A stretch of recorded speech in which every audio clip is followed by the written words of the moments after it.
Rich dad poor dad Bangla audio book. নমস্কার বন্ধুরা, কেমন আছেন সবাই? আশা করি সবাই ভালো আছেন এবং সুস্থ আছেন। আমাদের চ্যানেলে আপনাদের সাদর স্বাগতম। আজকে আমরা এমন একটা বই নিয়ে কথা বলতে বসেছি যেটা একবার পড়লে টাকা সম্পর্কে আপনার পুরো চিন্তা ভাবনাটাই একেবারে বদলে যাবে।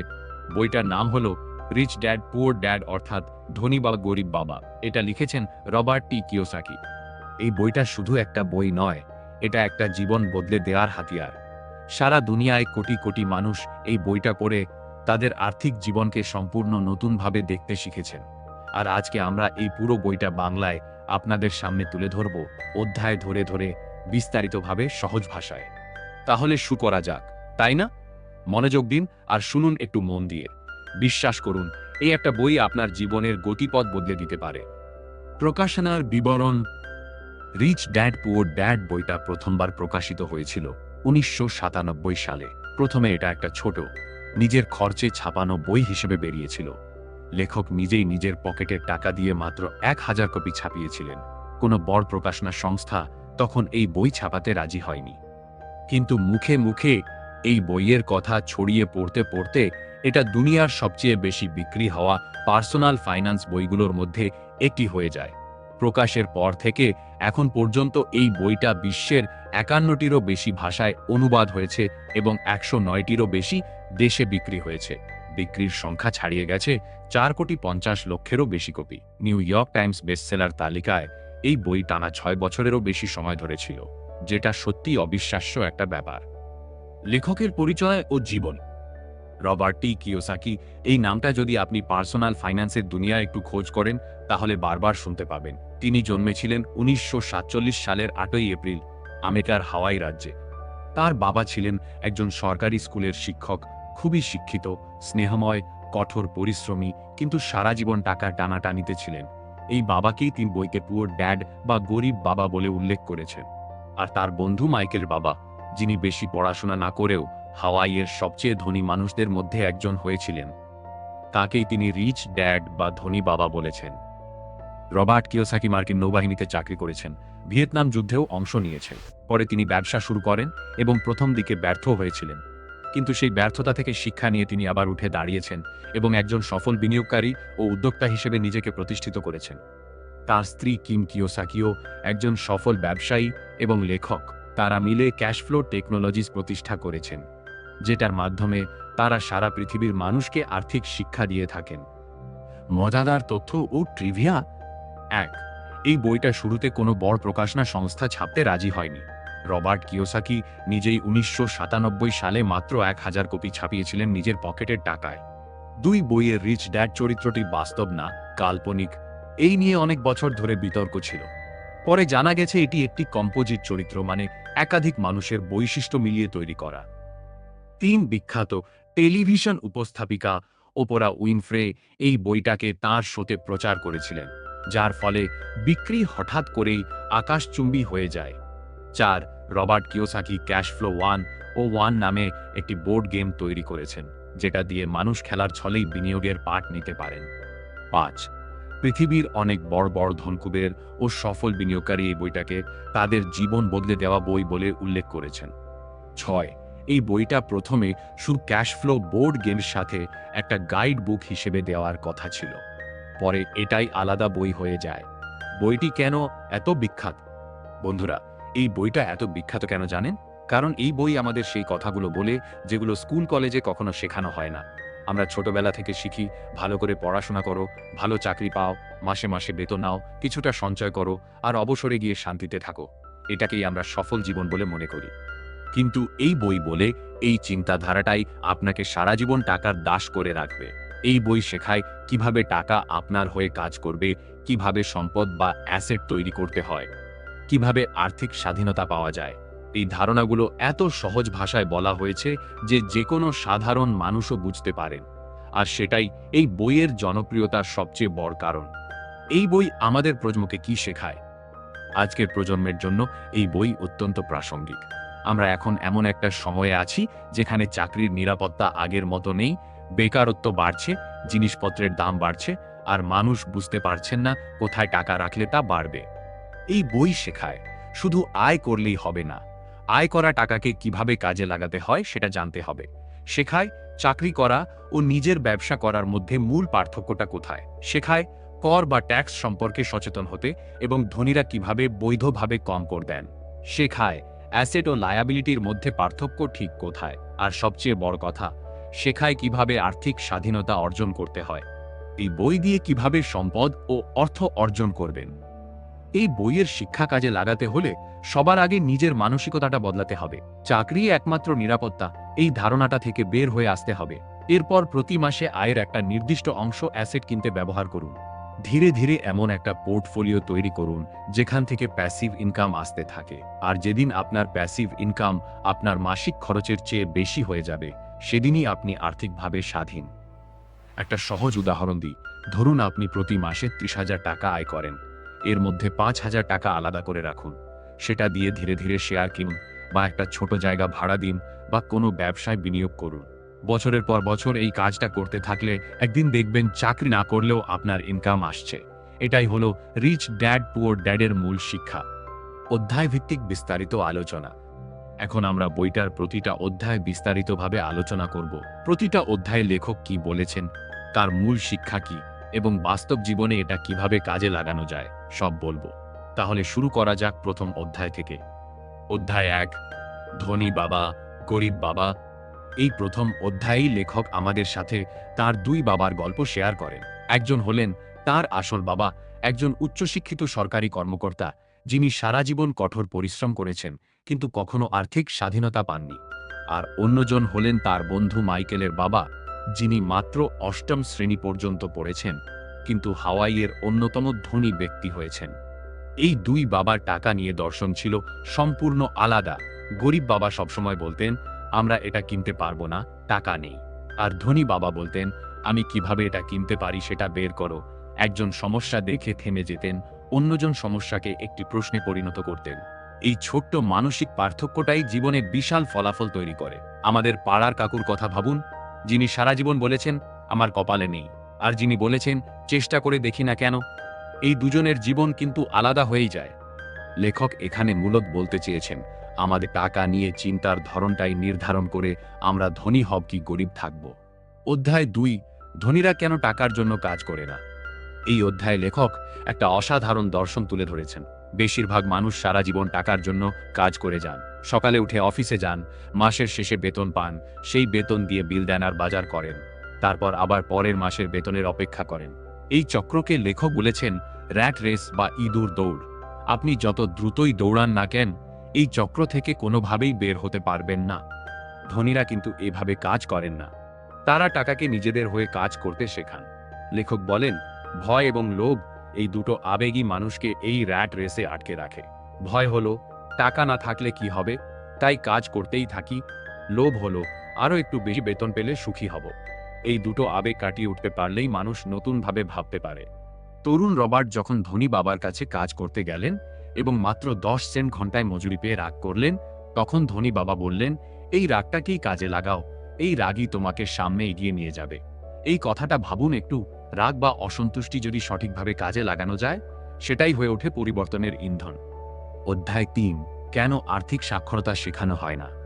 এই অধ্যায়ে লেখক আর্থিক শিক্ষার বিষয়টা নিয়ে বিস্তারিত আলোচনা করেছেন।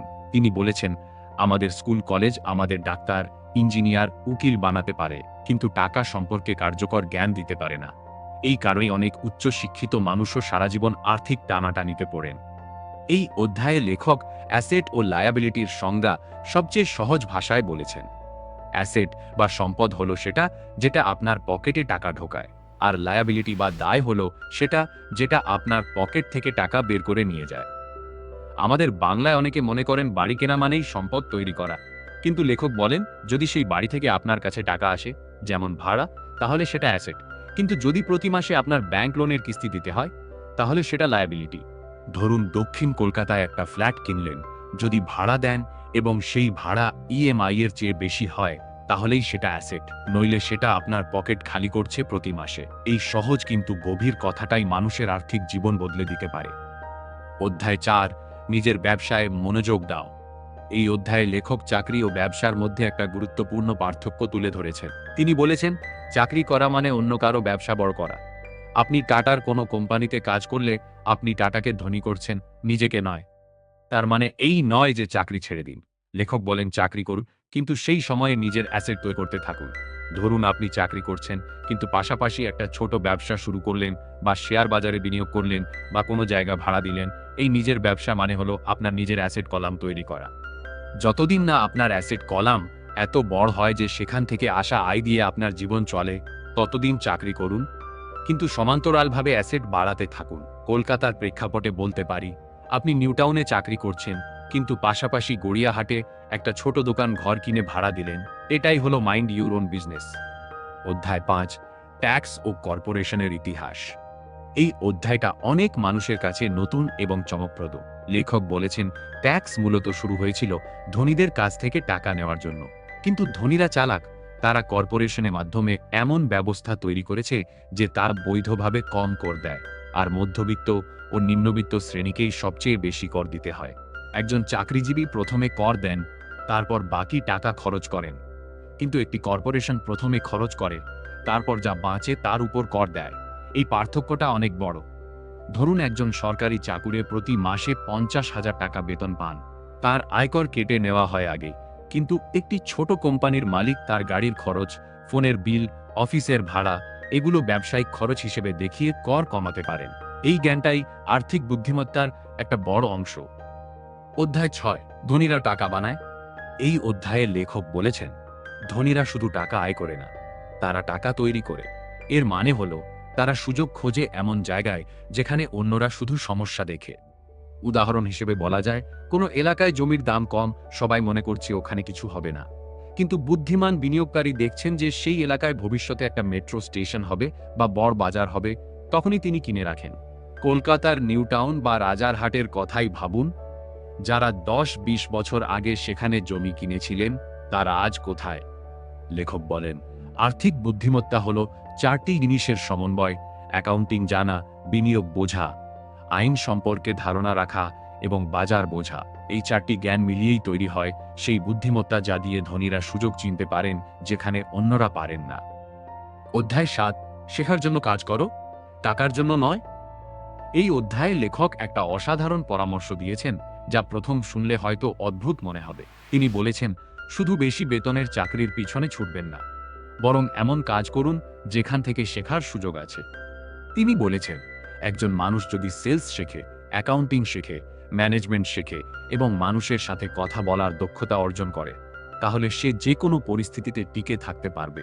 অনেক বিশেষজ্ঞ মানুষ অর্থকষ্টে থাকেন কারণ তারা শুধু একটা বিষয়ে দক্ষ, কিন্তু আর্থিক জ্ঞান বা ব্যবসায়িক দক্ষতা নেই। লেখক নিজের উদাহরণ দিয়েছেন, তিনি একবার একটা কম বেতনের চাকরি নিয়েছিলেন শুধু সেলস শেখার জন্য। সেই শিক্ষাটা পরে তার ব্যবসায় কোটি টাকার চেয়েও বেশি মূল্যবান হয়ে উঠেছিল। আমাদের মধ্যে অনেকে শুধু ইঞ্জিনিয়ারিং বা ডাক্তারি পড়েন, কিন্তু মানুষের সাথে কথা বলতে পারেন না, ব্যবসায়িক কথাবার্তা জানেন না, সেটাই তাদের পিছিয়ে রাখে। অধ্যায় 8, বাধাগুলো কাটিয়ে ওঠা। এই অধ্যায়ে লেখক 5টি মানসিক বাধার কথা বলেছেন যা মানুষকে ধনী হতে দেয় না। প্রথম হলো ভয়, বিশেষত টাকা হারানোর ভয়। দ্বিতীয় হলো সংশয়, এটা কাজ করবে না, বাজার এখন ভালো নেই, আমার দ্বারা হবে না, এরকম নেতিবাচক চিন্তা। তৃতীয় হলো অলসতা, ব্যস্ততার অজুহাতে গুরুত্বপূর্ণ কাজ এড়িয়ে চলা। চতুর্থ হলো খারাপ অভ্যাস, আয়ের আগেই খরচ করা। পঞ্চম হলো অহংকার, আমি সব জানি, এই মনোভাব। লেখক বলেছেন, ভয় থেকে পুরোপুরি মুক্তি পাওয়া সম্ভব নয়, কিন্তু ভয়কে নিয়ন্ত্রণ করা যায়। টাকা হারানোর ভয় আপনাকে কখনো বড় সুযোগ নিতে দেবে না, কিন্তু তার মানে এই নয় যে অন্ধের মতো ঝুঁকি নিতে হবে। সঠিক জ্ঞান দিয়ে পরিকল্পিতভাবে এগিয়ে গেলে ভয় কমে আসে। আর সংশয়ী মানুষ সবসময় কারণ খোঁজেন কেন কিছু হবে না, কিন্তু সফল মানুষ খোঁজেন কেন কিছু হতে পারে। এই দুটি দৃষ্টিভঙ্গির পার্থক্যটাই সব। অধ্যায় 9, শুরু করার উপায়। এই অধ্যায়ে লেখক 10টি ব্যবহারিক পদক্ষেপের কথা বলেছেন যা দিয়ে যে কোনো মানুষ তার আর্থিক যাত্রা শুরু করতে পারেন। প্রথমত, নিজের ভেতরের শক্তিকে কাজে লাগান, স্বপ্ন দেখুন বড় করে। দ্বিতীয়ত, প্রতিদিন সিদ্ধান্ত নিন যে আপনি আর্থিকভাবে সচেতন থাকবেন, এটা একটা দৈনিক অভ্যাস। তৃতীয়ত, সঠিক মানুষদের সঙ্গে থাকুন, আপনি যাদের সাথে সময় কাটান তাদের চিন্তা ভাবনা আপনার মধ্যে ঢুকে পড়ে। চতুর্থত, দ্রুত শিখুন এবং নতুন বিষয় আয়ত্ত করুন। পঞ্চমত, প্রথমে নিজেকে পেমেন্ট করুন, মানে আয়ের প্রথম অংশটুকু বিনিয়োগের জন্য আলাদা রাখুন, তারপর বাকি খরচ করুন। ষষ্ঠত, ভালো আর্থিক উপদেষ্টা ও বিনিয়োগকারীদের সাথে সম্পর্ক তৈরি করুন। সপ্তমত, টাকা নেই না বলে জিজ্ঞেস করুন কিভাবে এটা করতে পারি। অষ্টমত, সম্পদ কিনুন, শুধু শখের জিনিস নয়। নবমত, যারা সফল হয়েছেন তাদের থেকে অনুপ্রেরণা নিন। দশমত, অন্যদের শেখান, তাহলে নিজেও আরও ভালোভাবে শিখবেন। এই 10টি পদক্ষেপ মেনে চললে আর্থিক স্বাধীনতার পথে একটু একটু করে এগিয়ে যাওয়া সম্ভব। অধ্যায় 10, এখনই শুরু করুন। বইয়ের শেষের দিকে লেখক কিছু বাস্তব পরামর্শ দিয়েছেন যার সাথে সাথেই কাজে লাগানো যায়। প্রথমে, আজ থেকেই আপনার আয় ও খরচের হিসাব রাখুন। একটা ছোট খাতায় লিখুন বা ফোনে নোট করুন কত টাকা আসছে, কোথায় কোথায় যাচ্ছে। দ্বিতীয়ত, প্রতিদিন অন্তত 30 মিনিট আর্থিক বিষয়ে পড়ুন বা শুনুন। তৃতীয়ত, আপনার আশেপাশের রিয়েল এস্টেট বাজার নিয়ে পড়াশোনা শুরু করুন। চতুর্থত, শেয়ার বাজার নিয়ে প্রাথমিক জ্ঞান অর্জন করুন। ডিম্যাট অ্যাকাউন্ট খোলার কথা ভাবুন। পঞ্চমত, এমন একজন মানুষ খুঁজুন যিনি আপনার চেয়ে আর্থিকভাবে সফল এবং তার কাছ থেকে শিখুন। ষষ্ঠত, খরচের তালিকা বানান এবং অপ্রয়োজনীয় খরচ কমান। সপ্তমত, প্রতি মাসে একটি নির্দিষ্ট পরিমাণ বিনিয়োগ করুন, সেটা যত কমই হোক না কেন। অষ্টমত, নতুন কিছু শেখার জন্য ভয় পাবেন না। লেখক মনে করেন জ্ঞান আর সাহস, এই দুটো জিনিসই আপনাকে আর্থিকভাবে স্বাধীন করতে পারে। বইয়ের সার সংক্ষেপ, রিচ ড্যাড পুয়ার ড্যাড বইটার মূল বার্তা হলো আপনার সম্পদ তৈরি হয় আপনার চিন্তা থেকে। টাকা আয় করা গুরুত্বপূর্ণ, কিন্তু সেই টাকাকে কাজে লাগানোর জ্ঞানটা আরও বেশি গুরুত্বপূর্ণ। আমাদের শিক্ষা ব্যবস্থা আমাদের ভালো কর্মচারী বানায়, কিন্তু আর্থিক স্বাধীনতার পথ দেখায় না। অ্যাসেট ও লায়াবিলিটির পার্থক্য বোঝা, প্যাসিভ ইনকাম তৈরি করা, র্যাট রেস থেকে বের হওয়া, নিজের ব্যবসায় মনোযোগ দেওয়া এবং আর্থিক শিক্ষাকে সর্বোচ্চ গুরুত্ব দেওয়া, এই মূল শিক্ষাগুলোই পারে আমাদের প্রজন্মকে আর্থিকভাবে স্বাধীন করতে। রবার্ট কিওসাকি শেষ পর্যন্ত একটাই কথা বলতে চেয়েছেন, টাকার জন্য কাজ করো না, বরং টাকাকে তোমার হয়ে কাজ করাও। আর সেটা সম্ভব শুধুমাত্র জ্ঞান, পরিকল্পনা এবং সাহসের মাধ্যমে। সমাপ্তি ও আবেদন।